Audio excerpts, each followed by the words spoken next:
Makanya ibu bapak nih, kita yang sedang terpuruk, yang sedang down, yang sedang di bawah, ayo bangkit lagi. Gimana caranya? Hadirkan sholat tahajud.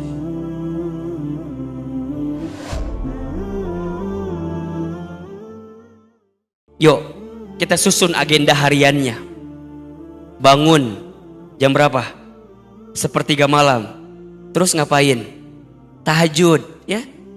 Sholat tahajud itu, ayah bunda sayang, bapak ibu sekalian, sholat yang bisa mengantarkan kemuliaan bagi seorang manusia. Makin hebat tahajudnya, makin mulia hidupnya.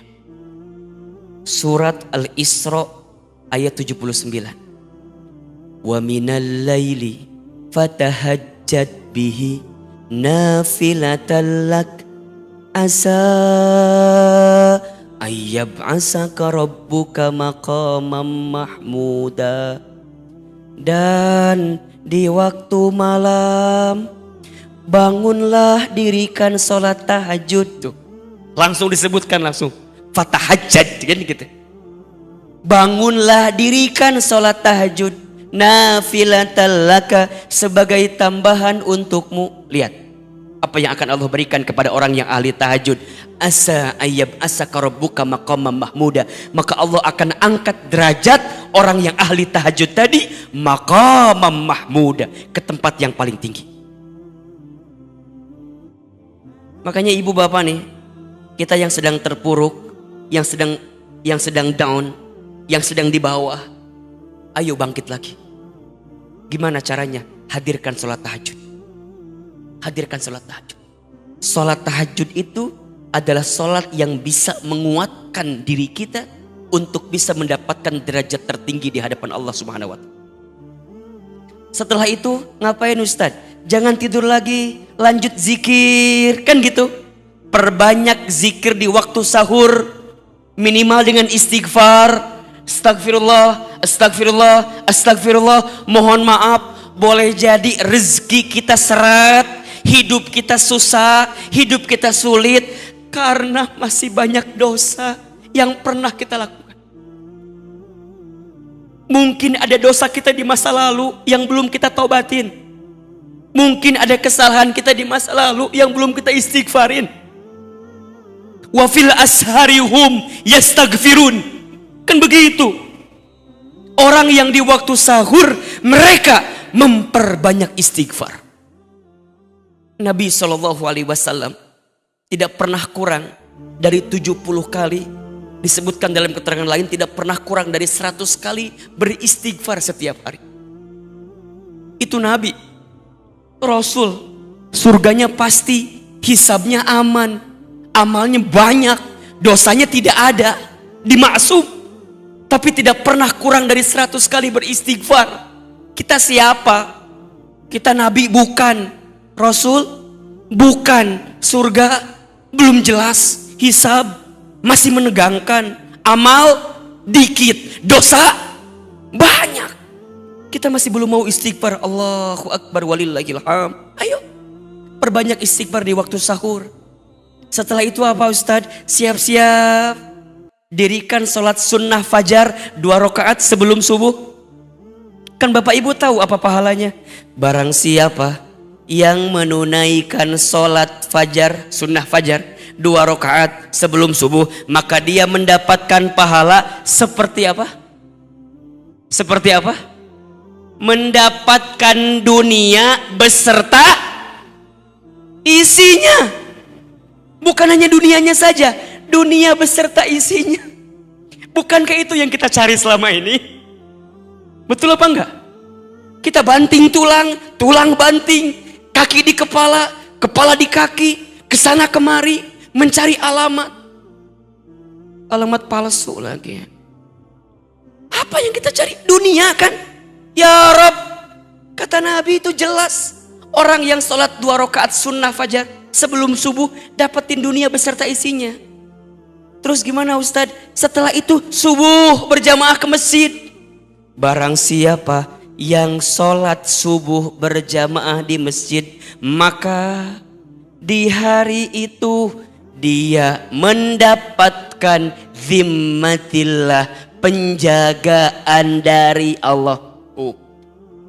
Jadi kalau hari ini tadi kita sholat subuh berjamaah, maka sepanjang hari dia mendapatkan penjagaan dari siapa?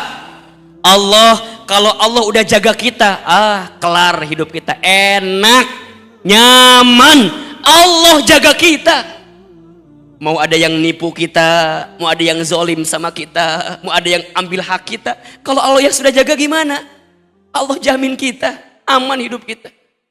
Kemudian ngapain lagi Ustadz? Lanjut, nggak pulang dulu, dia duduk di masjid. Barang siapa yang sholat subuh berjamaah di masjid, summa qa'ada, kemudian dia duduk, ngapain? Zikir, muhasabah, baca Quran, taklim, kajian di masjid. Sampai kapan Ustadz? Sampai datangnya waktu syuruk.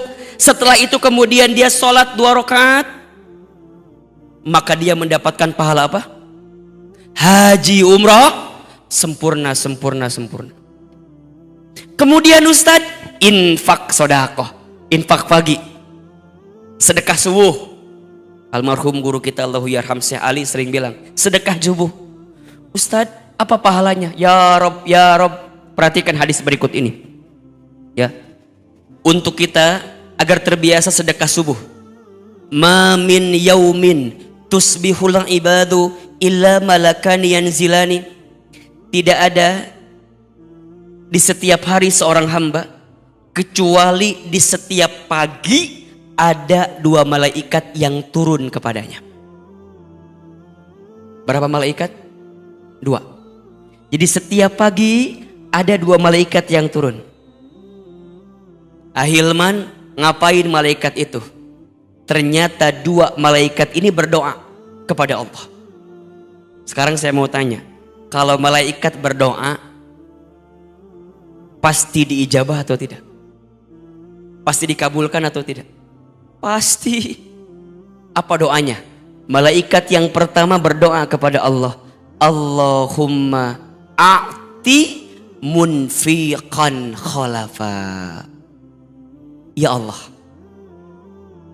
berikanlah munfiqan kepada orang yang berinfak, bersedekah di waktu pagi hari tadi. Apa? Khalafa, ganti yang lebih baik daripada apa yang dia infakkan.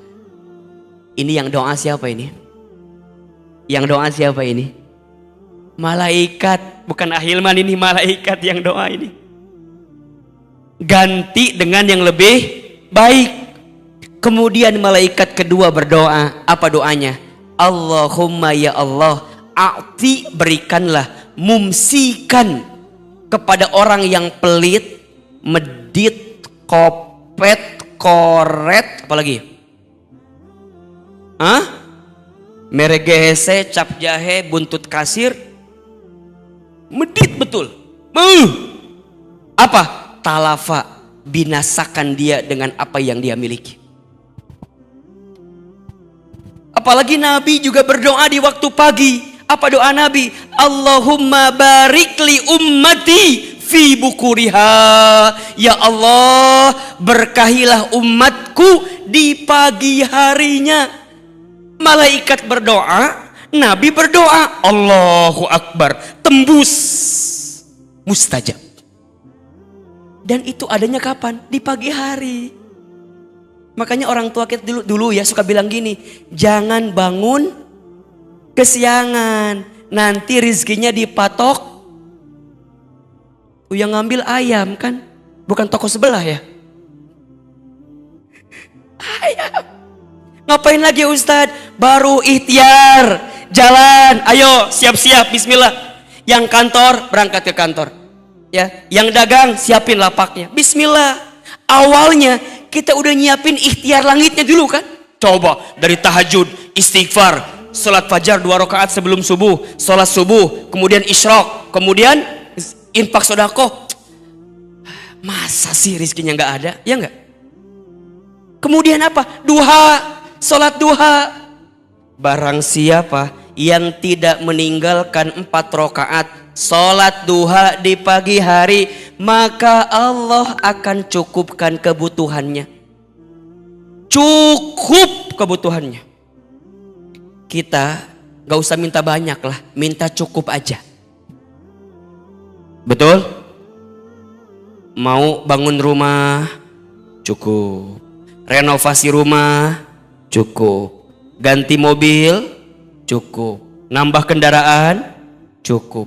Beli ruko, cukup. Haji umroh, cukup. Nikah lagi, tidak cukup. Jangan. Cukup, minta yang cukup. Kan itu yang kita minta sama Allah, betul gak? Karena banyak orang yang berlimpah tapi gak cukup hatinya. Banyak orang yang punya segalanya tapi gak cukup. Tapi ada orang yang mungkin dikit-dikit aja, gajinya gak gede Ustadz, tapi cukup gitu. Allahu Akbar. Coba saya mau tanya ibu bapak, tolong jawab, pilih mana? Kaya gelisah, miskin tenang. Saya tahu jawabannya, saya tahu ya. Yang ketiga jawabannya ya. Kaya, kalau boleh milih ini mah ya. Mungkin kita nggak usah minta yang banyak-banyak, tapi tenang, cukup, itu kebahagiaan.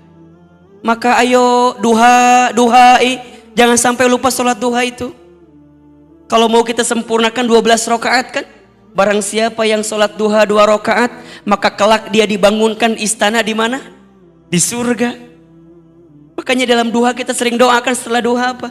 Allahumma inna duha'a duha'uka wal baha'a baha'uka wal jamala jamaluka wal quwwata quwwatuka wal qudrata qudratuka wal ismata ismatuka. Lanjut doanya. Allahumma in kana rizqi fis samai fa'anzilhu wa in kana fil ardi fa'akhrijhu wa in kana haraman fatahhirhu wa in kana mu'assiran fayassirhu wa in kana ba'idan faqarribhu ma ataita ya Allah fi ibadikas solihin. Ya Allah, jika rizkiku masih di langit, maka turunkanlah. Jika rizkiku masih di bumi, maka keluarkanlah. Jika rizkiku masih haram, maka sucikanlah. Jika masih sulit, mudahkanlah. Jika masih jauh, dekatkanlah. Ya Allah, berikan kami rizki sebagaimana Engkau berikan kepada hamba-Mu yang soleh.